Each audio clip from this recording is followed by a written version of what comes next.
Good evening, Crimson Tide Nation, and welcome to the 61st edition of the Alabama College Show from yours truly, Jackson Johnson, as we take your calls all right here on Alabama, the voice of college football. And let me tell you something, you're going to be in for a wild ride.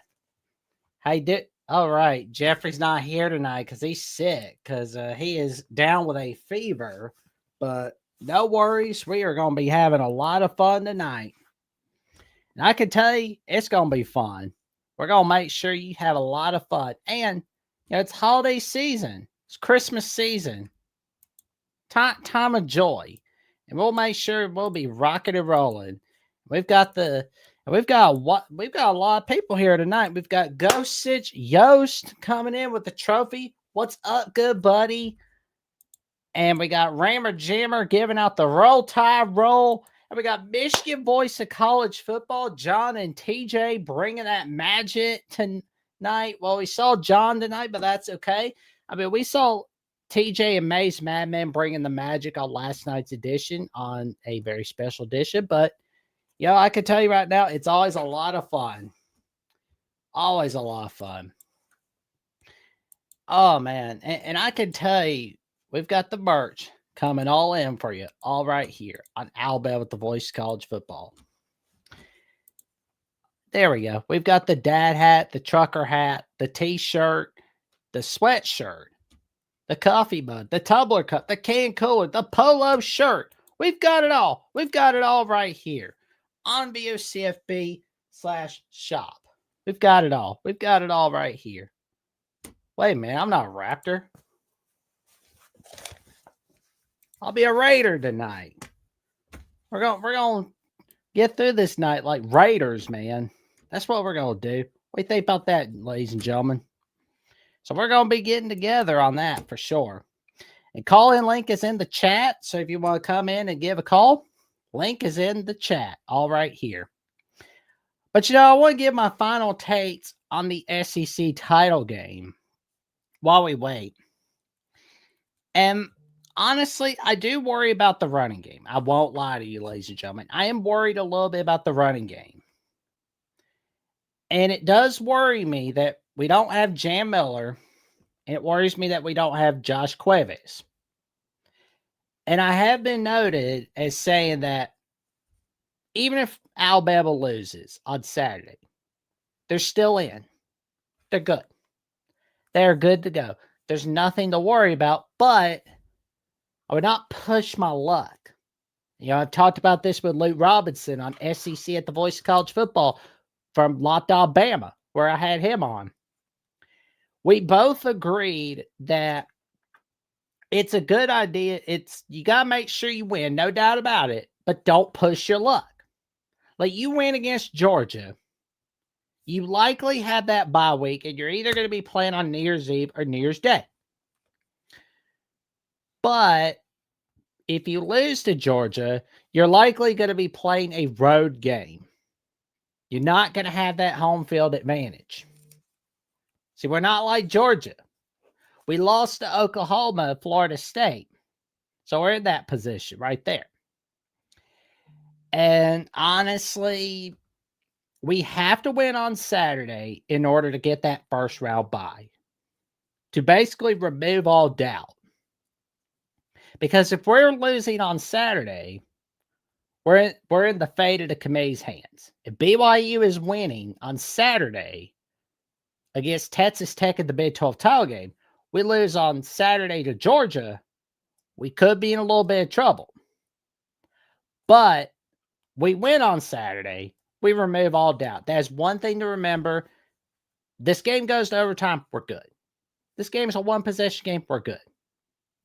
You never have to worry about Bama. You're not really going to have to worry about Alabama losing because they can really get the job done against the Georgia Bulldogs. Like, Oklahoma is kryptonite for Alabama. We're basically kryptonite for the Georgia Bulldogs. The Georgia Bulldogs are kryptonite for the Texas Longhorns. The Texas Longhorns are kryptonite for the Texas A&M Aggies. Basically, Texas is kryptonite for Oklahoma, and so on and so forth. But that is the thing you have to really keep an eye on, is make sure that you put a ton of pressure on Gunnar Stockton on Saturday afternoon. Put a stop on Nate Frazier. Put Georgia in third and long positions. You'll be good. Team up on Zachariah Branch. You'll be all right.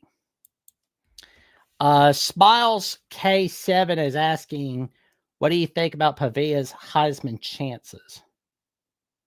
I'd say they're pretty good. I would say they're pretty good.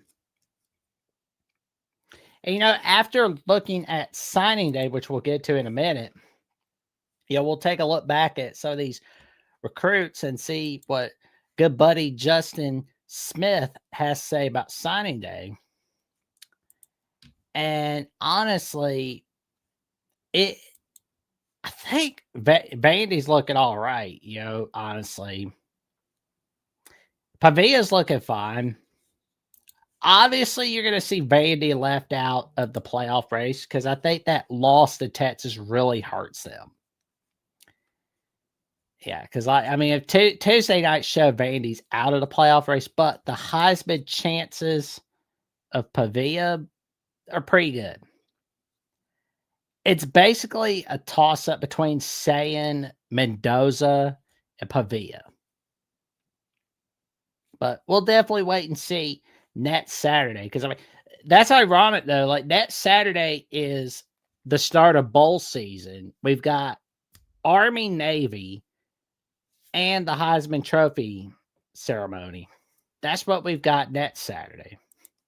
Raiders, well, a little while ago, you saw me wearing a little Raptors hat, but I like the little Raiders logo, so it's like, that's why I got it, really, because, I thought it looked cool, so that's why I got it, Yell 60H. We appreciate everybody tuning in. We appreciate everybody coming in on Alabama with the Voice of College Football for the college show, the 61st edition. But if you haven't seen the call-in link yet, I'm going ahead and posting it in the chat if you want to come in and give a call. But for signing day, we did lose a few guys to our rivals. We lost JJ the Jet Plane Finch to Tennessee. And yeah, so that's not good there. And Owen Cabell flipped from Bama to Vandy. Yikes, my dude. Brian Williams Jr. Oh, man, he's going that Cal College, all Auburn. We officially got Xavier Griffin. We're good. Hey, we did a live stream. We did a recruiting watch party for Max Sutter. Nice. So it's like, that's pretty fun to watch. Sutter is a 6 foot. Oh, yeah. Let's watch old Matt Sutter, shall we? Let's watch him. Oh, man. It's like partying like alley cats. And just watching him make that magic. There we go. Come on, watch. There we go. Matt Sutter. Boom. He's got it. Watch again. Oh, he's just like an amazing blocker right there. He's an amazing blocker.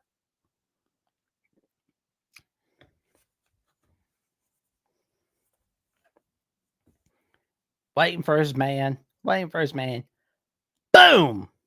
He got the touchdown. There you go. More Matt Sutter. I cannot wait to see him officially enrolled to Alabama. Like, it's going to be fun seeing him just add in, just come in, make that Crimson Tide magic. Like, he's going to make a lot of magic. And there we go. Boom. Touchdown. Oh, he's going to make some blocks. There you go. Boom. He's just a magician, I tell you what. Oh my God. Are you serious? Are you serious with that block? Oh my God. He's different. So that was Matt Sutter right there. And you saw me do a video about Tyrell Miller committing to Alabama with the Voice on Alabama with the Voice of College Football right here. Pre-recorded it. And Sedarian Morgan, Mr. Sedarian Morgan is.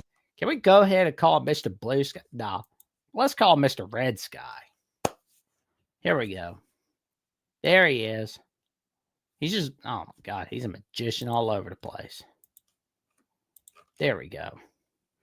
There's Tate Kawa. We talked about him. Malik Franklin. Oh man, we didn't do a video on him, did we? Kamarian Jets. We talked about him. And it's like all these guys. I mean, like you've got magicians all over the place. You got a magical recruiting class for 2026. It's just tremendous to see, what's going on with Alabama. I love where we're headed. I mean, like, even though we're not the number one recruiting class for 2026, that's okay. That's okay. Yeah, we're going to get to awesomeness. For the Alabama Crimson Tide, yeah, USC's number one, but they don't care about Notre Dame rivalry. They can't really win on the field. I mean, they're 9-3, but that's it. They're expected to do much more than that. That's the thing about USC. They're expected to do much more of that with Lincoln Riley. They're not going anywhere. They're not going to have a playoff run. They're just not going to. And even if they do, they're going to be losing in the first round. While you see Alabama getting into the playoffs, they're going to make all kinds of magic in the playoffs. That's what's going to happen. You're going to see the Crimson Tide rocket and roll, especially with these recruiting classes coming your way. Let's go ahead and pull up the link, shall we? Well, I don't care about Verizon. Yeah. You got your little fancy little phone. I know. Back in your little pen. So we've got USC, Oregon, Notre Dame, top of the top three. And like Notre Dame, that's something I've been really impressed about. They've been able to really get it done on the recruiting trail. They've been really getting it done. And, we're looking at Alabama. They're fourth. There you go. 21 commits. All right there. There it is. Griffin, Edmonds, Crowell. I mean, these guys are magicians, man. See, we got like 3 5-stars in this class. And we've got 1, 2, 3, 4, 5, 9 4-stars, 9 3-stars, but these 3 stars are going to be 5 stars by the time they get done with Alabama.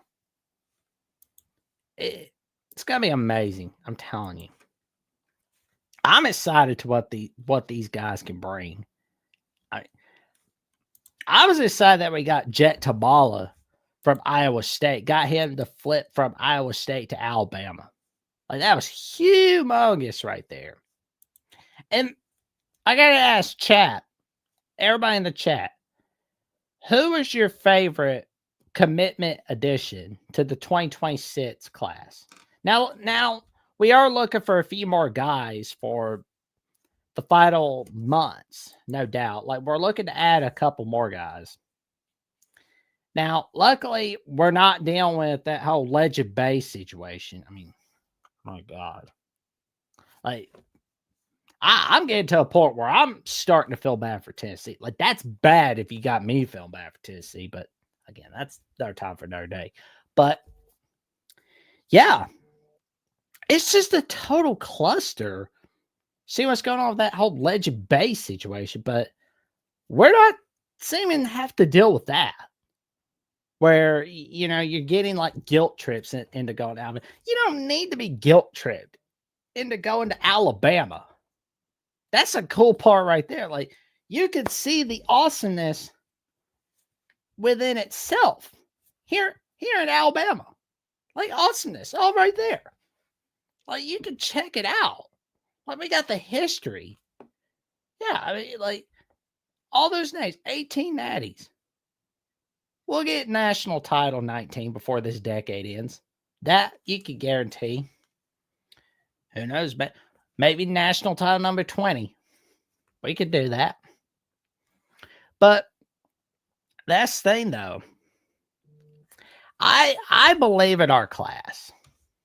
I believe in our class. I think that It's going to be awesome seeing what each of our guys bring. It's going to be tremendous.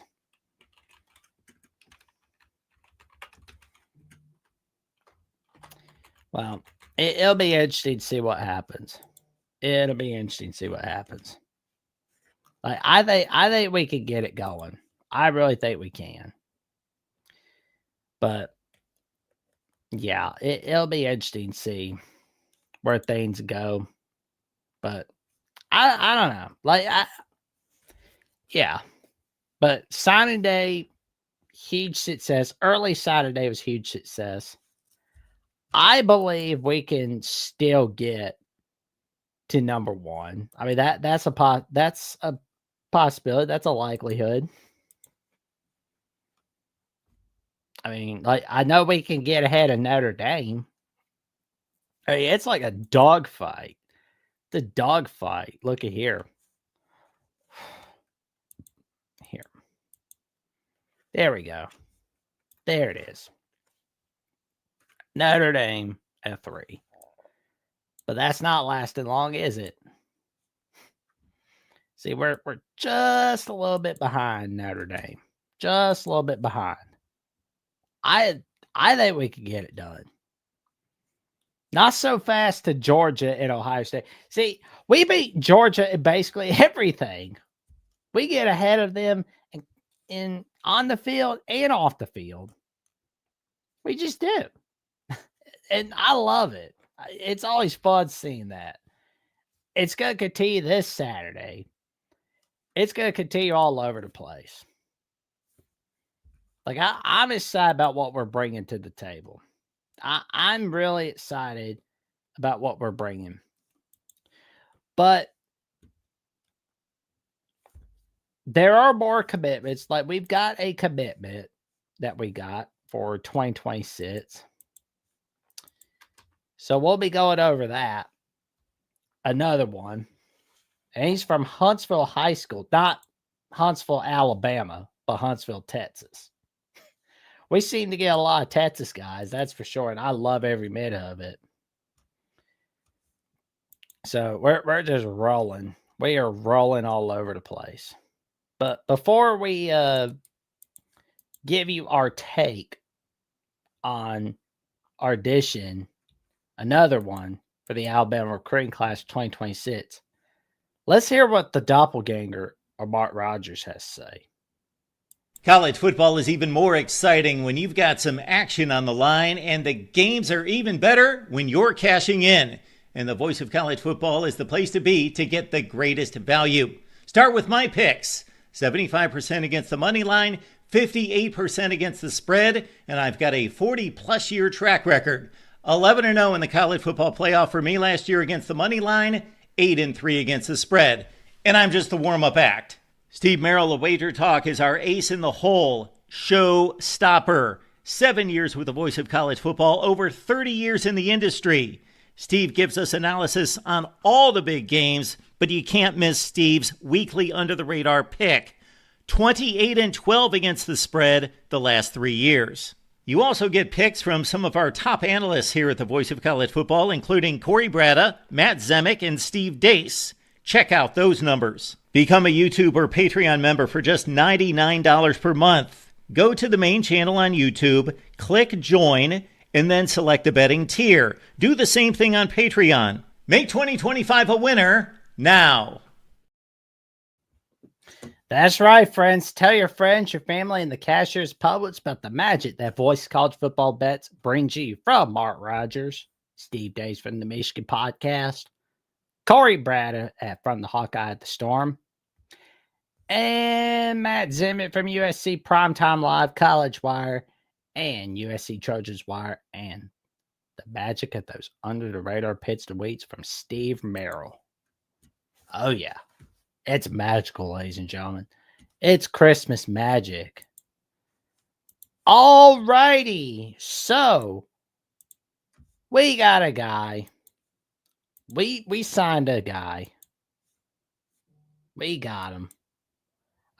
He could be another running back great. He's from Huntsville, Texas. He's the one and only Trayshawn Brown. There you go. Bring out a little of that Ocho Cinco magic. There we go. Let's go. Boom. Oh man, he's just like running. He's just rolling for a touchdown. He's got it. He's got it all right there. And you see those little arrows pointing at him? He's gonna make another humongous run. There you go. Boom. Touchdown. Touchdown. It's another touchdown by Trayshawn Brown. Oh, there we go. We're in for this when we're seeing another watch this.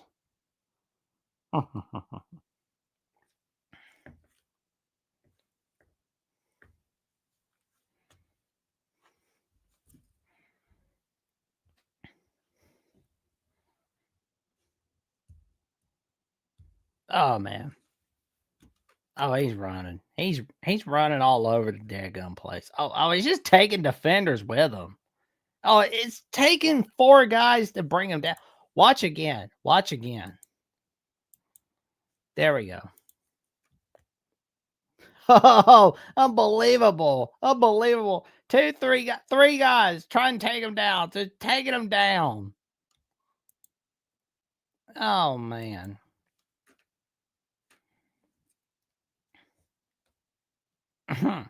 Oh, he's just like doing a little stir step, bringing out daylight. There you go. Oh, he's just getting a touchdown. I mean, wow. He's awesome, isn't he? There we go. There we go. We got another magical run from Trayshawn. Oh, he's just running fancy and footloose. He's definitely kicking off the Sunday shoes for a touchdown. Oh, man. You know you're in for another magical run when you've seen a watch this. Mm-hmm. Oh, there we go. Touchdown.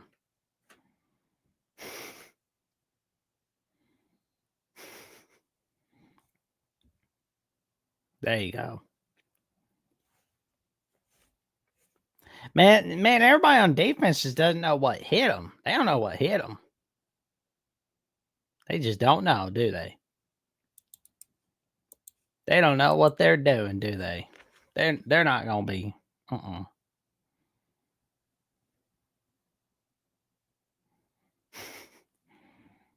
There we go. Boom. Touchdown.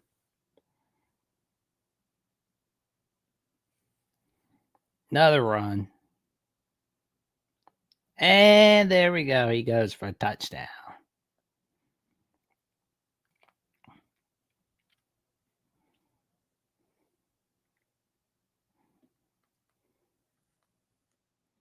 Touchdown. No, not a touchdown. My mistake. Oh, now we're gonna see some touchdown. We're gonna see some Christmas magic. Run. Run.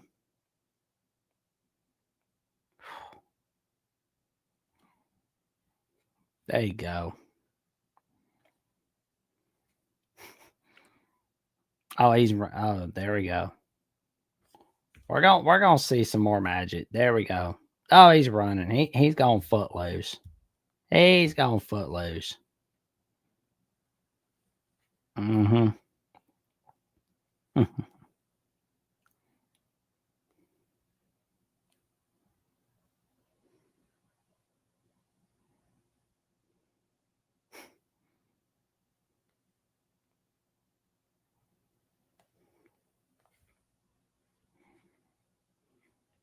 There we go. It's beautifully done. There we go. Touchdown. Touchdown.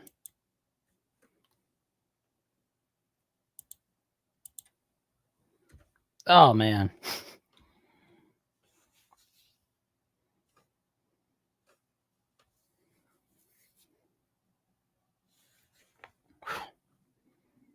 He's just running all over the place.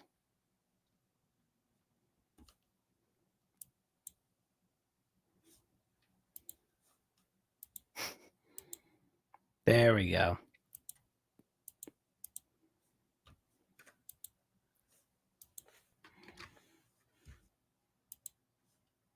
There we go. Boom. Oh, he's running. He's running. There you go. More magic. He's running. Touchdown.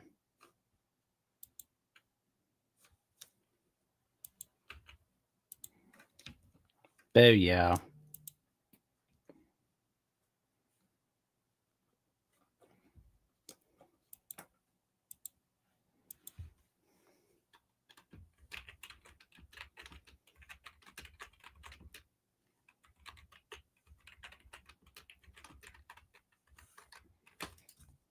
There we go. Touchdown. Nope. Nope. Not a touchdown. Nope. Nope. Oh, yeah. Oh, out of bounds. Out of bounds. Oh, here we go.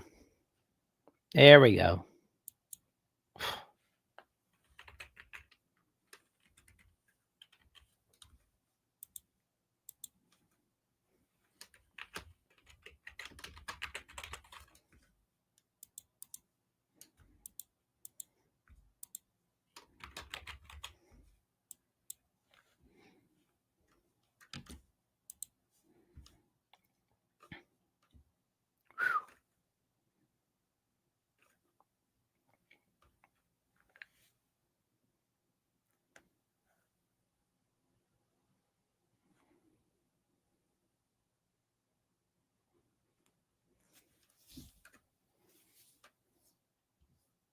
Oh, man. There we go. He's got it. Man.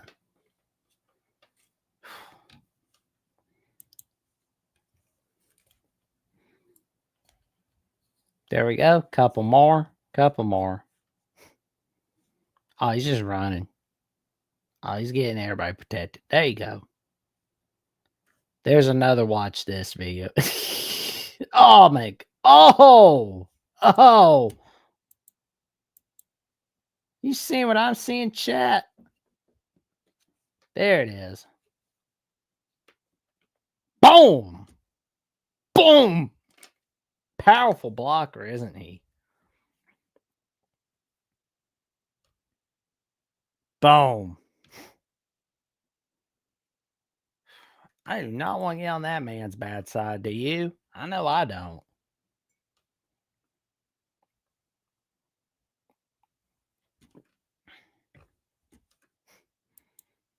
Oh, man. That was magical. Man.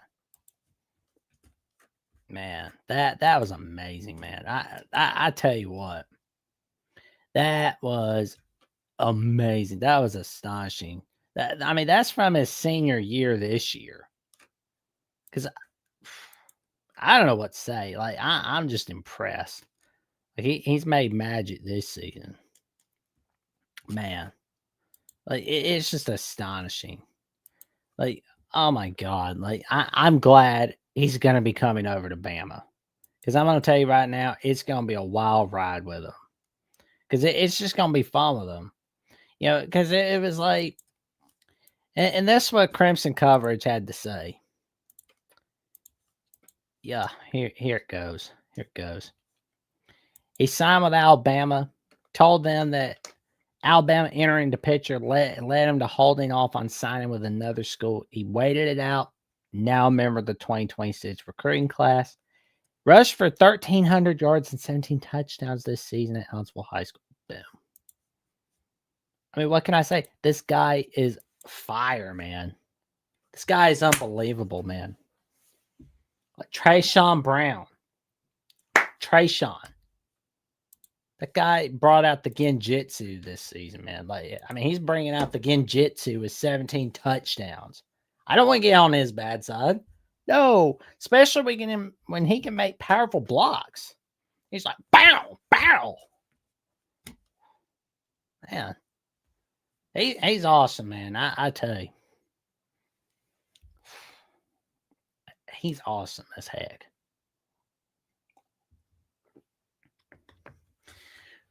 But I will say, yeah, that is the conclusion of this clip of Trayshawn Brown committing to Alabama all right here on Alabama with the Voice of College Football. And, you can like, comment, subscribe, click on the notification bell so you never miss no video whatsoever.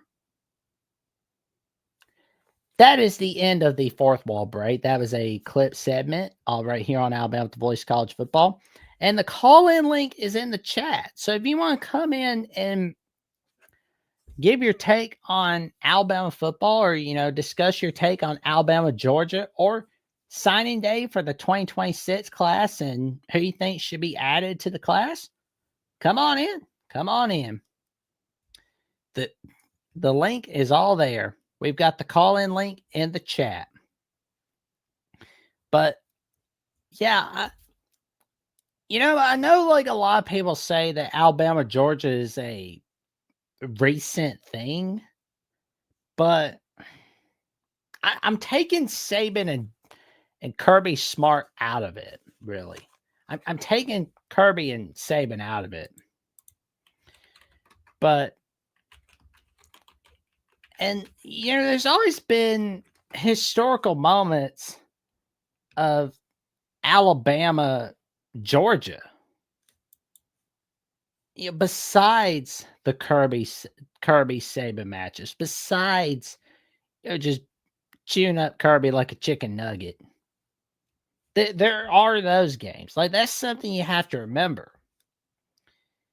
And I know not everybody's like watched the 60s games or 1985 or the 1940s games, but that's the beauty of YouTube, is you can always look back and come in and look back at these classic games.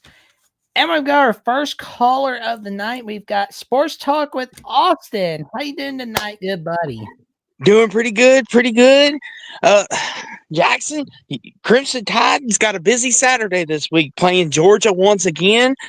And, I know we talked about this last week, but we're going to bring it up because I think it's interesting. Jackson, I want to say this, and I know this may tick some people off, but Alabama could miss the playoffs if they don't beat Georgia Saturday. What about that? The committee has put you in a corner again. Yeah, well, especially if BYU wins the Big 12 title, that's really a huge corner right there. Oh man, I would, but it's been a minute since he's been around. My dog, Goat Sits Yost. I appreciate though. Yeah, it's a picture of old Bear the Beagle. Yes, I like Bear, so sometimes I use it. But yeah, it's kind of funny though, Jackson, looking at it though. I know you and Jeffrey, and especially Travion, the new host of here at Alabama Voice of College Football, which he does a great job, by the way. I highly recommend everyone check him out on Mondays, and especially Tuesdays when him and Jackson write the ships on Primetime Live. Great stuff. Check it out. Well, I appreciate it. And I'll tell you this, Austin. I think I've told you this once or twice, but I know you're gonna love his takes on the Dallas Cowboys. Like he's got great takes on them boys. Yes. So anybody that's a Cowboys fan, you're gonna love that. But back to the Crimson Tide. All right. So the way they got this set up, Jackson, is if Alabama loses, they're gonna be out. So if you're an Alabama fan Saturday, you're basically putting yourself in a position. It's just basically you got to hope Texas Tech wins as insurance. But it goes back to what you always say, Jackson, your famous quote: don't ever put yourself in a position where you need someone to win or lose for you. Yes. Bama just needs to win. Well, and, if you watch one of the videos that I did on SEC at the Voice College Football, I talked with Luke Robinson. I had him on for Locked On Bama, by the way. Great guy. Check out what he does on Locked On Bama. He and I both agreed that Alabama's fine, but they shouldn't push their luck. Travion, if you look back on Tuesday night, no, my mistake. It was Wednesday night, last night. Travion was at the point where he was worried about Alabama's standing, But as of the rankings from Tuesday night, he's kind of like, I'm not as worried, but I wouldn't push my luck. And I think that's Yeah. something we all could agree is, Alabama's playoff standing is fine, but they shouldn't push their luck all the same. Because, if the game is going to overtime, they're in. If it's a one-score game, no matter who wins, Alabama's in. Alabama wins, they get that first-round bye. Yes. They get to sit and chill until New Year's Eve or New Year's Day. But Mhm. if they lose on Saturday, they're basically putting their fate in the committee's hands, which they may not get in, but they will likely get in. But It, like you it said, it's Texas Tech to win all the same. it's one of them things though, Jackson. Like you said though, it goes back to your favorite saying: don't put your fate in someone else's hands. Do it yourself. So Bama wins Saturday. They could sit and chill. They don't have to worry about. They don't need to do that lobbying session. And what irritates me is this too, Jackson. It's the Miami Notre Dame. They were talking about this today. If Alabama loses, could Miami and Notre Dame both sneak their way back in? And then there were some people arguing that maybe Texas would sneak away back in over Bama, or maybe sneak in over Notre Dame. And it's just like, and here's the thing too, Jackson. And I know you saw this, but did you see where Alabama's got future schedule changes coming? You know what that's all about, right? Yeah, they moved South Florida for next season, and they got Marshall on there. And a lot of people are saying that's in light of what's happening with Texas. And people forget, like, and Jackson, I know people get lost in this. It's not because they lost to Ohio State or they played Ohio State. It's because they lost to Florida. It's basically what happened with Alabama. They took a bad L, and they don't want to admit it because here's the thing, Jackson. If they admit it's coming from their own conference, then it hurts their argument on selection day. And of course, Jackson, Mr. Sankey is going to be up on game day Saturday lobbying to keep Bama in. He's going to be lobbying to put Texas in. He's going to lobby to make sure Georgia gets a bye. Mr. Sankey's going to do his thing. He's going to lobby to put Vandy in. Mr. Sankey's going to do his thing. Yeah, there's going to be a lot of lobbying sessions. Like, you're going to see Sankey lobbying on game day. You're going to be seeing the ACC commissioner lobbying. You're going to see head coaches. I know Ohio State, Indiana's not going to have to lobby, but we're going to be seeing a lot of podcasts, a lot of interviews of coaches on ABC, Fox, ESPN doing their lobbying session. Because they all want to get in. And here's the thing. The way I look at it now, Jackson, is I really think, like, if Alabama wins, then that kind of clears everything up, in my opinion, because that would just be the clear-cut result. Bama wins Saturday, which would clear everything up. Then it would come down to what do they do with the ACC and the G4 winners. That's a cluster right there. You want to talk about a cluster. That is like a humongous cluster. Like Virginia Duke in the ACC title. That's what I'm saying. Yeah. If Bama, not to cut you off, but if Bama wins, then it just becomes that problem. But if Bama loses, then the committee's going to have another problem. But go ahead. Yeah, because like Virginia Duke, yeah, and that's the bad thing about Miami not playing either one of them as well is they really could have used those games right there. And here's the thing, Jackson. Because the way the playoffs look, now this could all change depending on Saturday's result. Ohio State, Indiana, and Oregon, they're the three teams out of the Big Ten. The SEC is Georgia. Looks like Ole Miss, they're not going to screw Ole Miss over, which I'm happy for. Texas A&M gets their home game, obviously. Yes, Bama's the only one. Bama should be a lock, but we'll wait and see. Oklahoma is a lot. Let's not forget about them. Yep. So there's 5 SEC teams and 3 Big Ten teams. The ACC, Virginia will go if they win the ACC, they're going. If the commit, they might squeeze Miami in. We know Notre Dame could go, but they're on that like 10 line. So the committee might.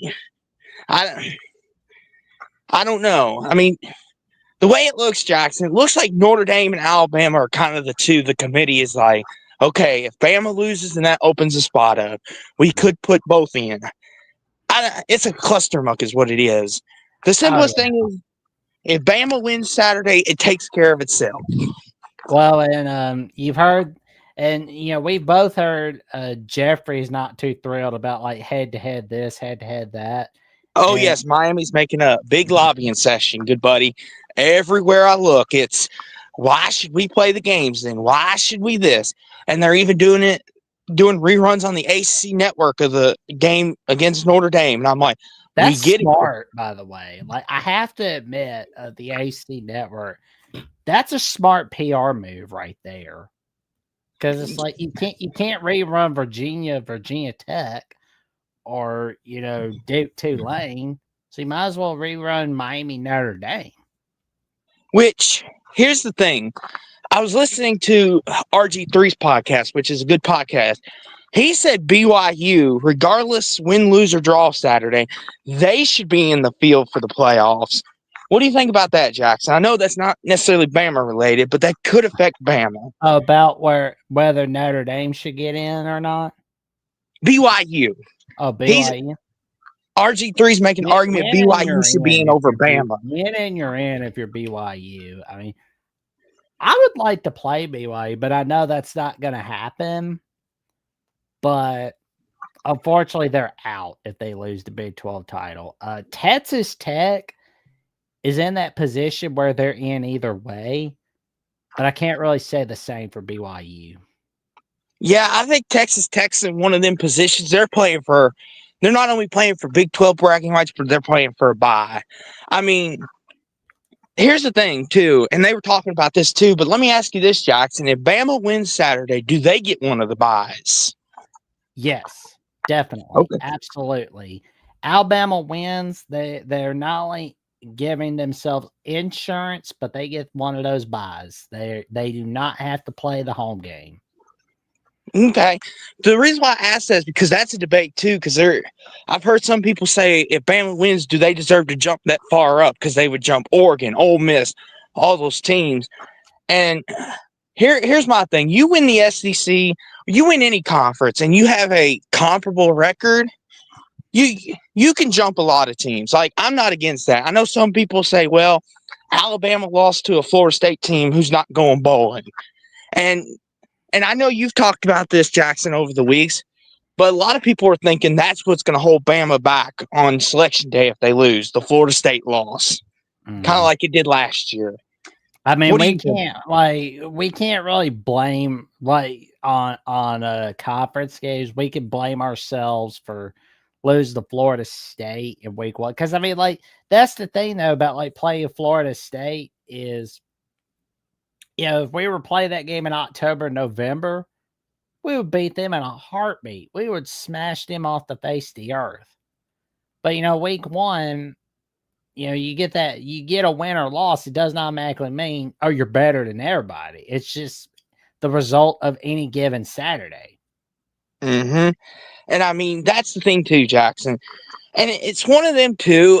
Like, I know I said this to you and Jeffrey, and part of it's me being funny, but part of it's true. It would have helped if Florida State would have made a bowl, because at least you could say we lost to a team that went bowling. I mean, because I feel like if you lose to a team that goes bowling, yeah, it's still not a good look. But a lot of times you could say, oh, at least they went bowling. We didn't lose to a below 500 team. And I kind of feel like that's with a lot of teams. I mean, one of the biggest knocks on Notre Dame, Jackson, is who have they played on their schedule. Like, that's been one of the biggest knocks. But, like, who have they beaten? And their biggest win is Pitt. And that's why a lot of people are lobbying against them. USC, I think, is a bigger win than Pitt. Yes, thank you. USC, you're right. USC is a bigger win than Pitt. Yes. I do have to give it that, yes. And, I mean, that is a good point. Yes, USC. So there is that too. But I will say this, though. Good buddy, to the championship game, though. How are you feeling playing Georgia a second time in a year? Actually, pretty good. I mean, I wish we played Texas A&M or Ole Miss, but I knew that the football gods were not going to give us that. It's just going to be another Alabama-Georgia matchup, which, I mean, that's fine, honestly. I mean, it's going to be a good game. I think it's going to be a good game. I think this is going to be one of them games. I expect it to be a classic Georgia-Bama game. It's going to be ugly. It's going to be nasty. And whoever can run the ball and control the line of scrimmage, I think, wins this game Saturday. And I feel like the game's in Atlanta, so I feel like it's probably going to be 60-40 Georgia fans. Would you agree with that, Jackson? Or do you think there might be? I mean, Or do you it's think at Mercedes-Benz Stadium, so there's that. I'm not saying Alabama fans won't show up. It's not going to be one of them lopsided 90-10 like it was with LSU Georgia that one year. That was just sad. I thought LSU fans traveled. No, they don't. That was just sad. Good grief. But yeah, I think it'll be like 60-40, maybe 55-45 Georgia. I think you'll see a lot of Bama fans. I think it'll be as close to a neutral site game as we can get. And I think it's going to come down to who can run the ball and control the line of scrimmage. And like I said, Kirby finds a way to win the second game. But Bama has had Georgia's number, though. That's the thing. And last time I picked against Bama, and it backfired. Do I dare do it again? Not this time. No. I'll go 31-26 Alabama to win it. I think it'll be close, but I think they get it done at the end. And Mr. DeBoer and company punch their ticket to the postseason or the playoffs. And all this Penn State talk can go to bed for once. I mean, I think that Penn State talk's been going to bed as a whole period because, I mean, it's, oh, God. Penn State. And I will say too, before I head out, congratulations on Mr. Shepard, your wide receiver coach, on getting a good job at Oregon State. Hopefully he can do a good job with the Beavers. Yeah, he's going to be in the Pac-12, but in a revamped Pac-12. It's not going to be like the Oregon State, Washington State 2-pack. Now, let me ask you this too, good buddy, not to cut you off. Is he a Saban disciple or was he a part of DeBoer's staff? Part of DeBoer's staff. Okay. Well, I didn't know if he was a carryover from Saban's staff or if DeBoer went and got him himself. Jackson, he seems to be a really good culture builder. Like, I watched his press conference. He's excited. I'm like, okay, I like this guy. Yeah, because, I mean, like, he did work for DeBoer when he was at Washington, and he went with him over to Alabama. So it's I hope he does good. I hope he makes some magic at Oregon State, really. Like, that's going to be cool. But, yeah, and I'll say this too, good buddy. It's just, I hope for all the coaches that got new jobs, they all do good. I mean, because I just want to see everyone successful. I mean, I know Lane Kiffin, though. Not Lane Kiffin. Well, Jackson, I know you make fun of Auburn a lot, but I hope Alex Golesh is their guy of the future. I know you and Jeffrey love to rag on Auburn, but hopefully he's the guy that could bring Auburn back to 10-win seasons and national championships. Hopefully. That would be nice to see Alabama-Auburn be like a battle for whoever wins that game gets in the SEC title game. Or, fights for that playoff spot, because that would do great things for the state of Alabama. Because, I mean, we see Alabama basketball and Auburn basketball going at it, and they're making great things for the state. But, just see, if Auburn football can go back to doing great and just let their coach work his magic, they'll be all right.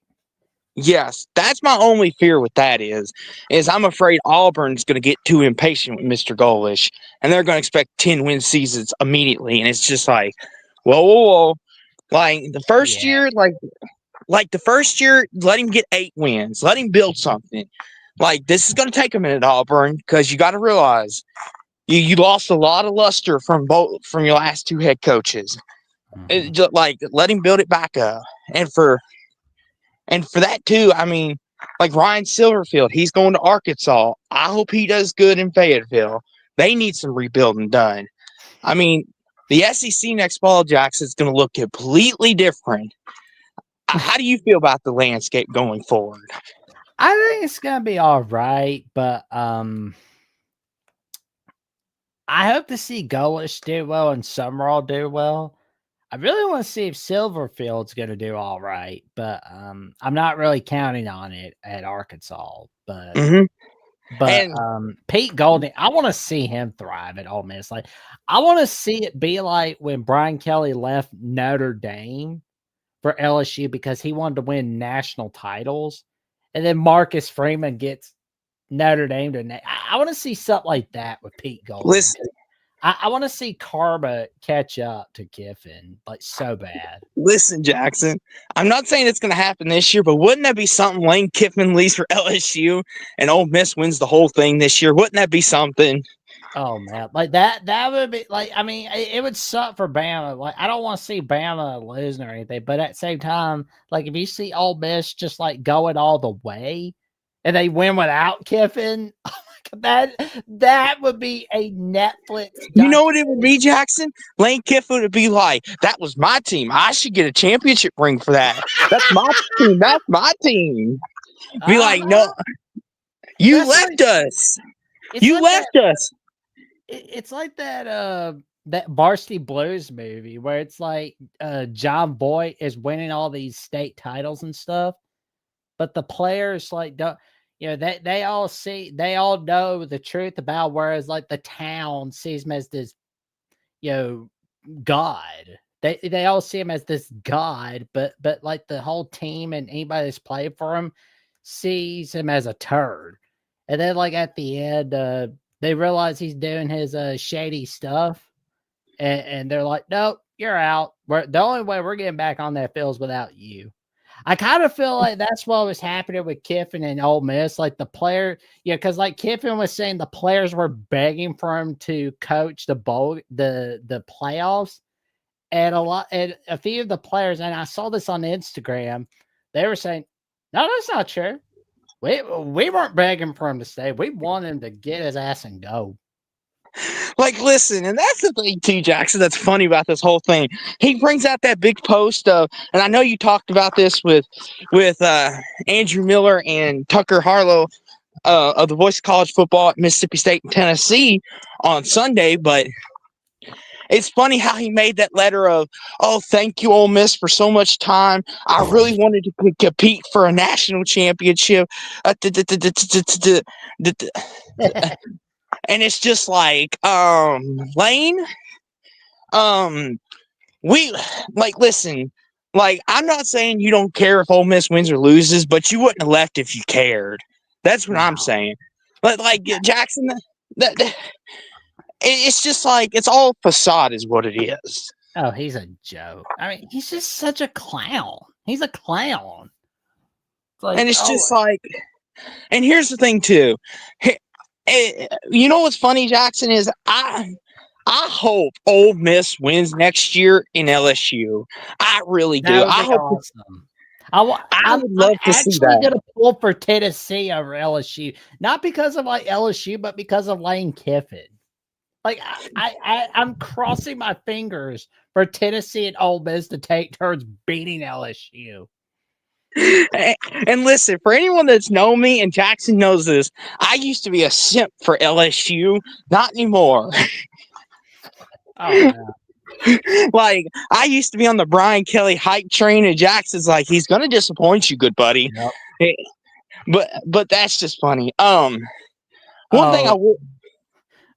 Big Bean was saying Jackson Austin together again. I thought that was no longer like no. It's we've let ourselves get so busy that we've lost track of time. But we'll be back. I promise you. I will say this though, Jackson. I do want to point out a couple more things. Your guy Bob Chesney, Jackson, not been made official yet, but it looks like he's going to get himself a good job at UCLA. For once, UCLA is using their right minds. They put their thinking caps on. So there you go. I know it's not official yet, correct?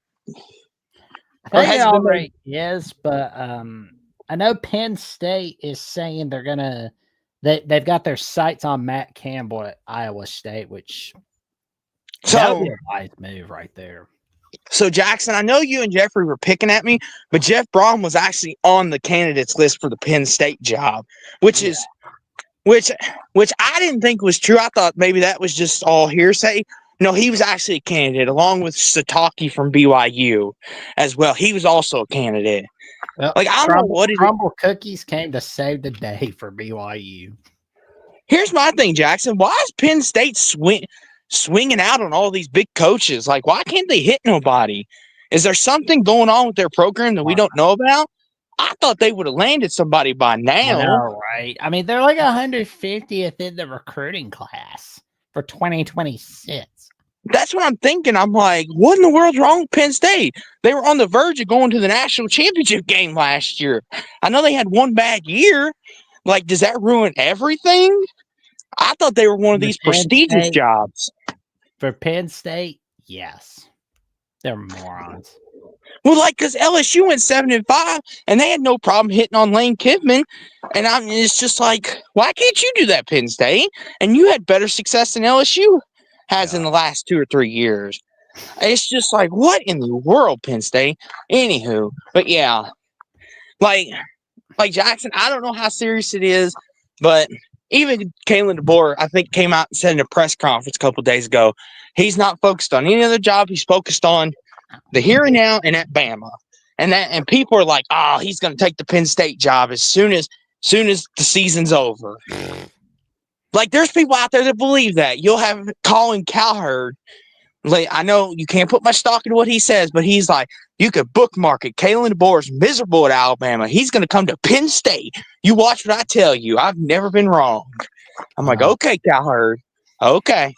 Well, go back in your pen. Miserable because of us here at the Voice College Football. That's no. He loves you guys. You're like his second uncles. Yep. I mean, yeah. But yeah, it's just one of them. But yeah, I got Bama winning those Saturday for you, though, good buddy, 31-26. And Bama's going to be back in the playoffs. And hopefully they win it all. I mean, I'll be rooting for Bama for your all sake and a little bit of Indiana, too. That would be nice. Let me ask you, how did it feel to shut out Kentucky on Saturday? Oh, it felt pretty good. I enjoy that. Anytime we could stick it to it. Jackson, you know this better than anybody. When you stick it to your rival, it just feels a little different. Just a little bit. Like when Bama beats up on Tennessee and Auburn, it hits a little different. Like when you beat a Miami or you beat it feels good.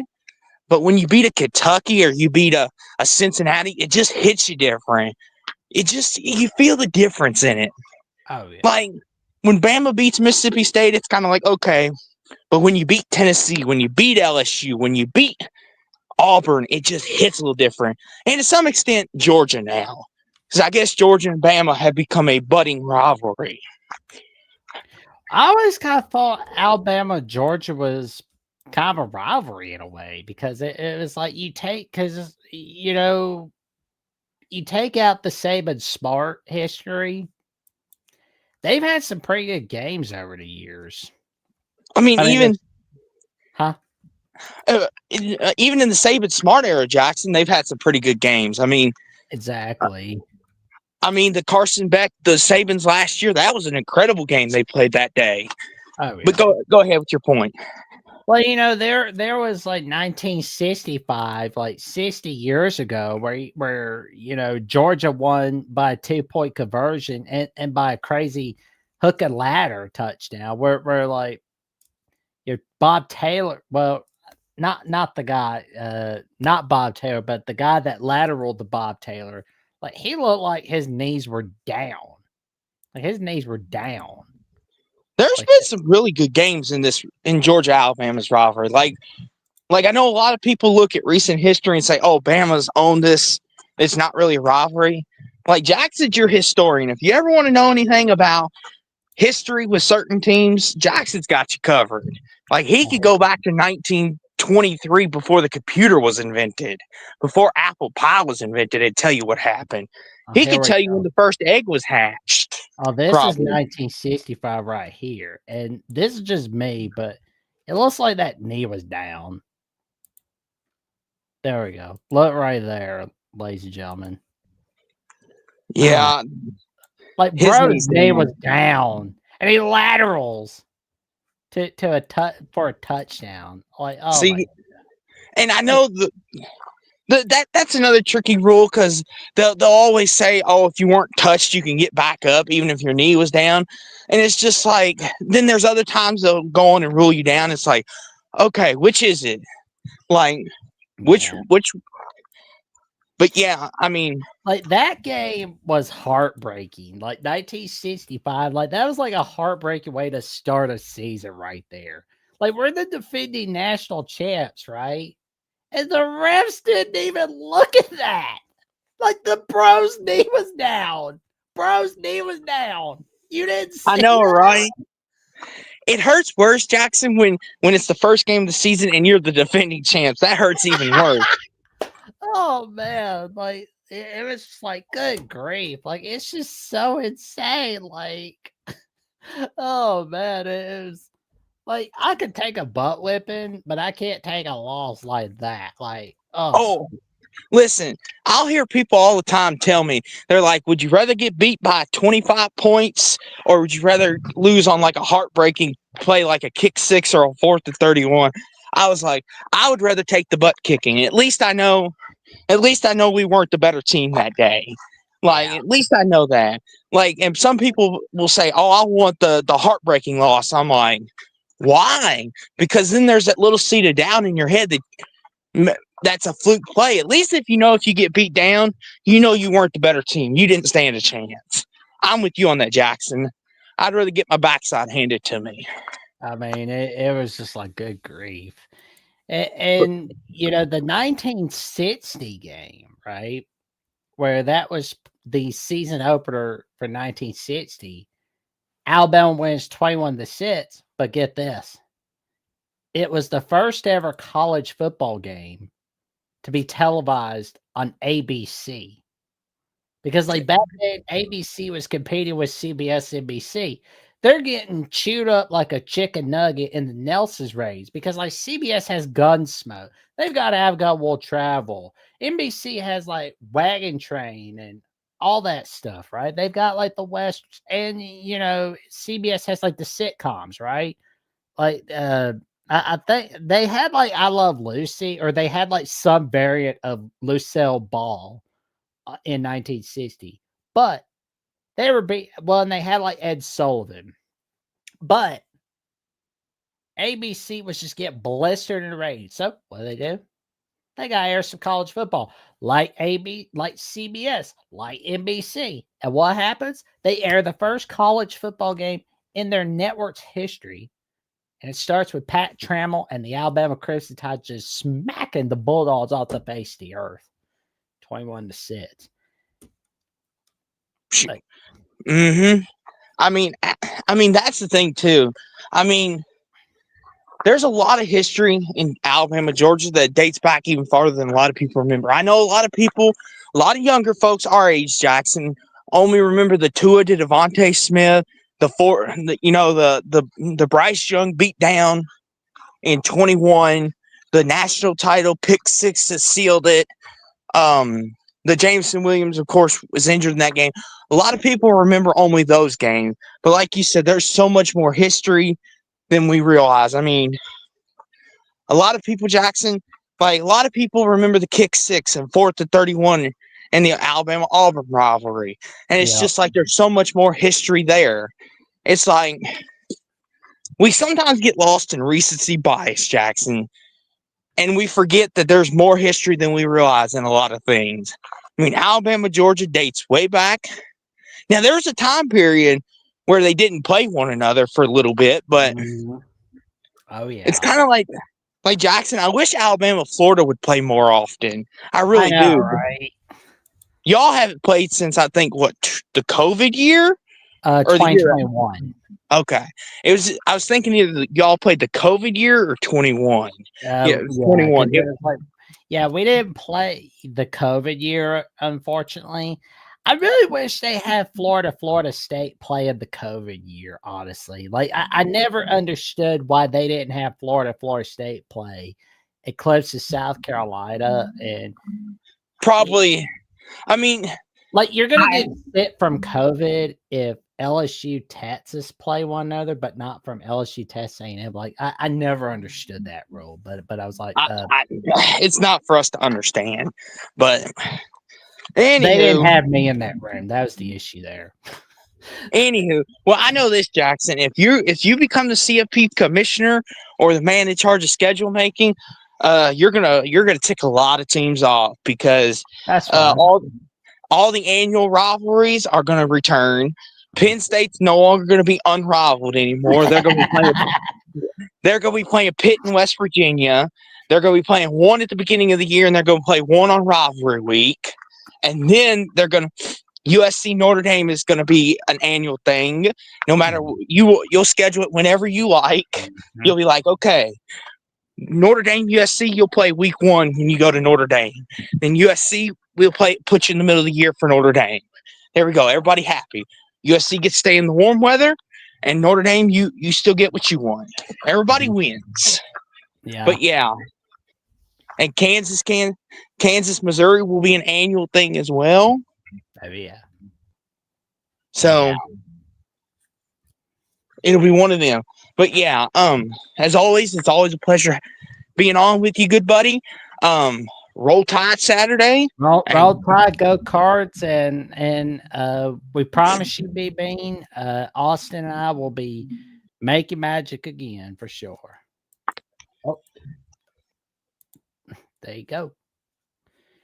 That was Austin from Sports Talk with Austin, making that magic all right there on Sports Talk with Austin. You can give him a follow on Austin Williams. Oh, crud. Where is it? Doggone it. Austin W 1980 2639. That is his X handle on X. But yeah, ABC covered the early years of the AFL. NBC, yep, they did. Oh, and Kurt Gowdy was calling all those games. Like, he was calling the AFL. I gotta be honest, like, that would have been so cool to live in that era where it's like the NFL and the AFL.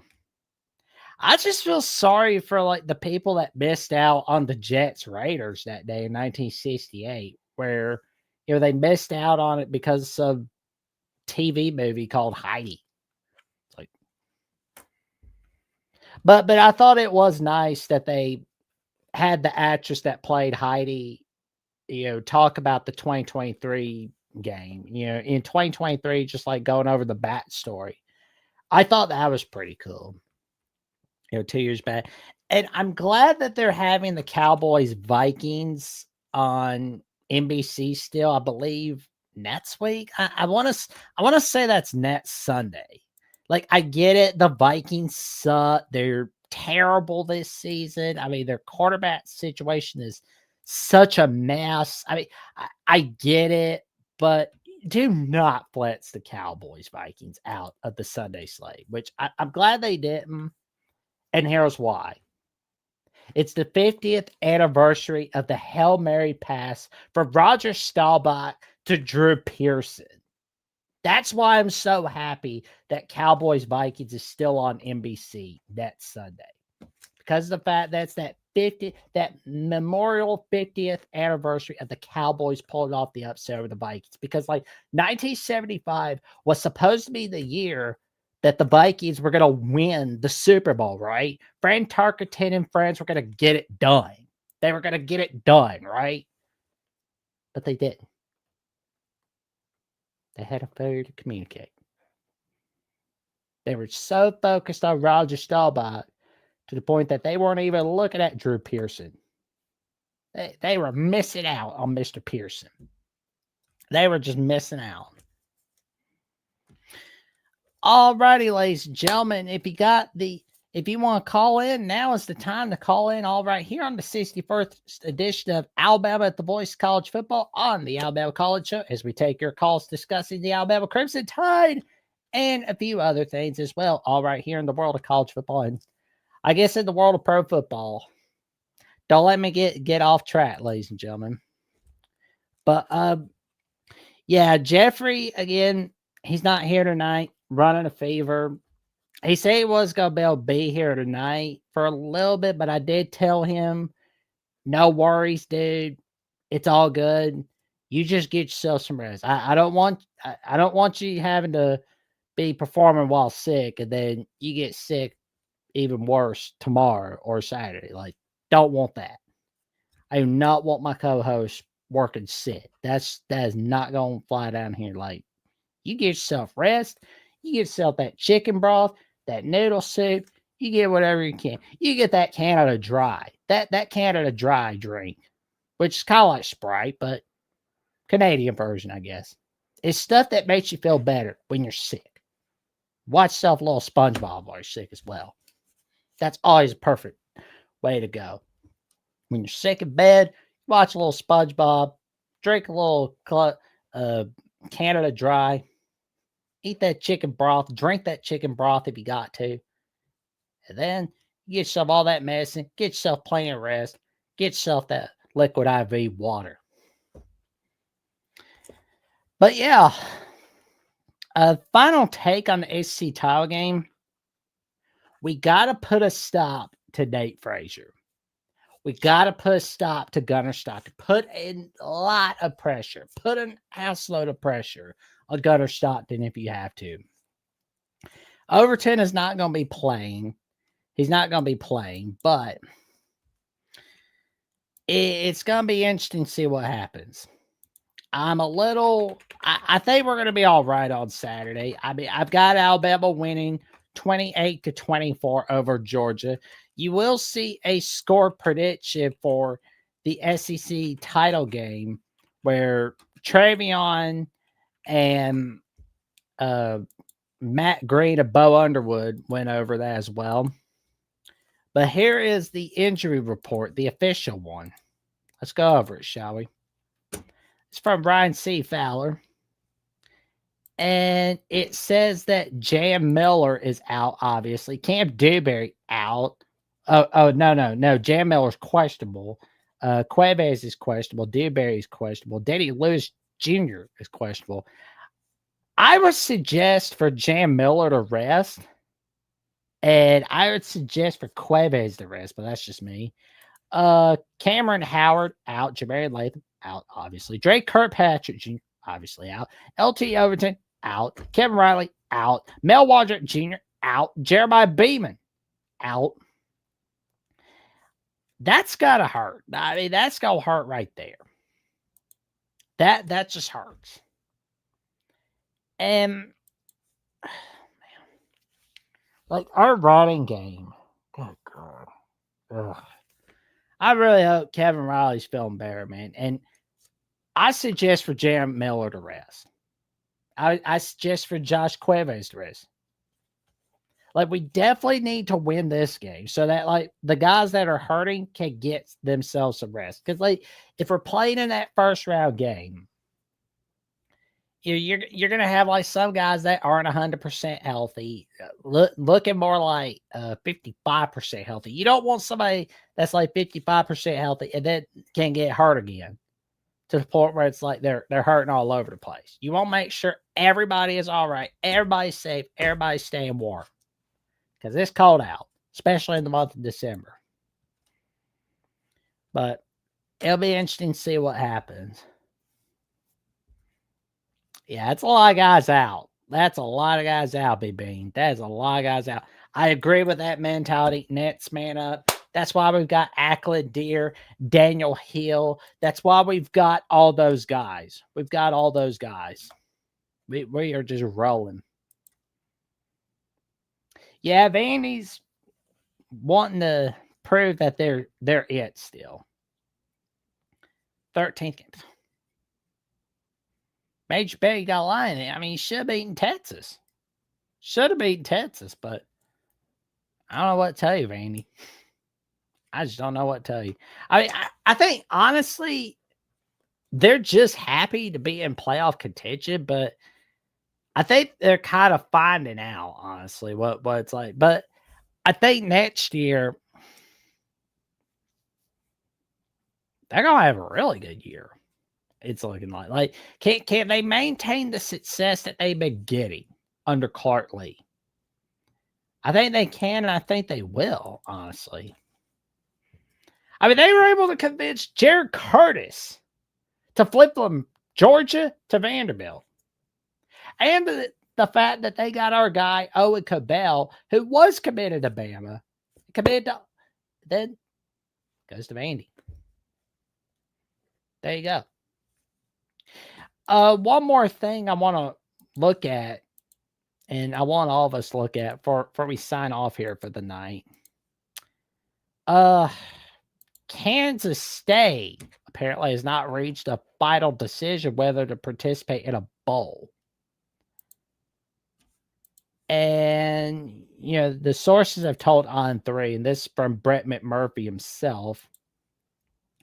And it says that Rice is interested in accepting a bid if Kansas State doesn't go to a bowl game. If Kansas State says, not no, but hell no, we're not going to that bowl game because I don't want us looking at us going 6-7. We don't want those 6-7 jokes on us. Rice, like, you know what? We don't mind. We don't mind at all. Yeah, we're 5-7, but we don't mind. But let's look at it, shall we? So if they opt out of a bowl, Kansas State opts out. You got the 5-7 teams, right? And there's this rule where if you have a really good APR ranking, and this is based on 2020 to 2024. So in order, you would have Rice, Auburn, Central Florida, Mississippi State, and Florida State all going to a bowl game. Like these are the teams in order. If like you see a team opting out of a bowl game, that's what's going to happen. You're going to be seeing that. So one thing's for sure though, if Auburn somehow goes to a bowl game and they win their bowl game, we can always make the 6-7 joke. Hey, the Voice of College Football is going to bring back the 6-7 joke. The committee may have ruined it, but hey, it was South Parts. And the Voice of College Football is taking it back from the committee. We promise you that. We're going to bring back that 6-7 joke. We're bringing it back. It's cool. I'm taking it back. But we've got you covered all right here. But no worries. After the SEC title game, you'll definitely see Trevion, Jeffrey, and myself all right here on Alabama with the Voice of College Football after this magnificent SEC title game.